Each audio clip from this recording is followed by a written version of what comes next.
சீமானின் வீட்டில் ஒட்டிய காவல்துறை சம்மனை கிழித்ததுடன் போலீசாரையும் தாக்கிய நாம் தமிழர் கட்சி நிர்வாகிகள் இருவர் கைது செய்யப்பட்டுள்ளனர். இதனிடையே பாலியல் வழக்கில் நாளை ஆஜராகாவிட்டால் கைது செய்யப்படுவீர்கள் என சீமானை போலீசார் எச்சரித்துள்ளனர். தன்னை திருமணம் செய்து கொள்வதாக கூறி ஏமாற்றிவிட்டதாக நடிகை விஜயலட்சுமி சீமான் மீது வளசரவாக்கம் காவல் நிலையத்தில் 2011ஆம் ஆண்டு புகார் செய்தார்.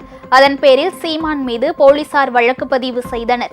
இந்த வழக்கை ரத்து செய்ய கோரி சென்னை உயர்நீதிமன்றத்தில் மனு தாக்கல் செய்தார். இந்த மனுவை கடந்த 17ஆம் தேதி விசாரித்த நீதிபதி கற்பழிப்பு வழக்கை ரத்து செய்ய முடியாது என்றும் இந்த வழக்கை 12 வாரத்திற்குள் போலீசார் விசாரித்து முடிக்க வேண்டும் என்றும் உத்தரவிட்டனர். இதன் பேரில் இன்றைய தினம் விசாரணைக்கு வருமாறு வளசரவாக்கம் போலீசார் சீமானுக்கு சம்மன் அனுப்பியிருந்தனர்.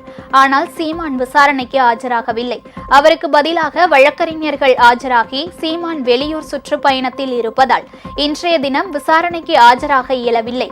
4 வார கால அவகாசம் வழங்க வேண்டும் என கோரிக்கை வைத்தனர்.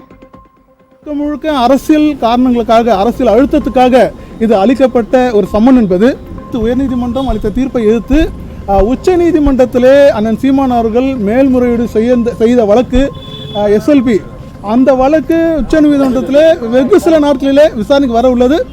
ஏராளமான வெளி மாவட்ட நிகழ்ச்சியில் கலந்து கொள்வதற்காக தொடர் பயணத்தில் அவர் இருப்பதால் இன்றைய தினம் அவரால் இன்று விசாரணைக்கு ஆஜராக இயலவில்லை.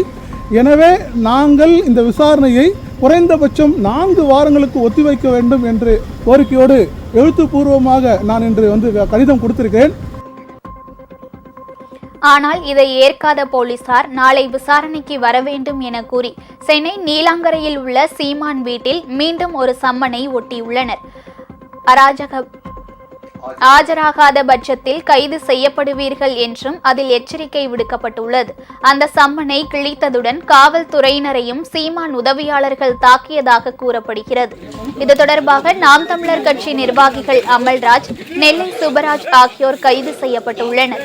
இதையடுத்து சீமான் வீட்டின் முன்பு தொண்டர்கள் குவிந்ததால் பரபரப்பு ஏற்பட்டது. இதற்கிடையே சென்னை உயர்நீதிமன்ற உத்தரவுக்கு எதிராக சீமான் சார்பில் உச்சநீதிமன்றத்தில் மேல்முறையீட்டு மனு தாக்கல் செய்யப்பட்டுள்ளது. இந்த மனு விரைவில் விசாரணைக்கு வரும் என எதிர்பார்க்கப்படுகிறது.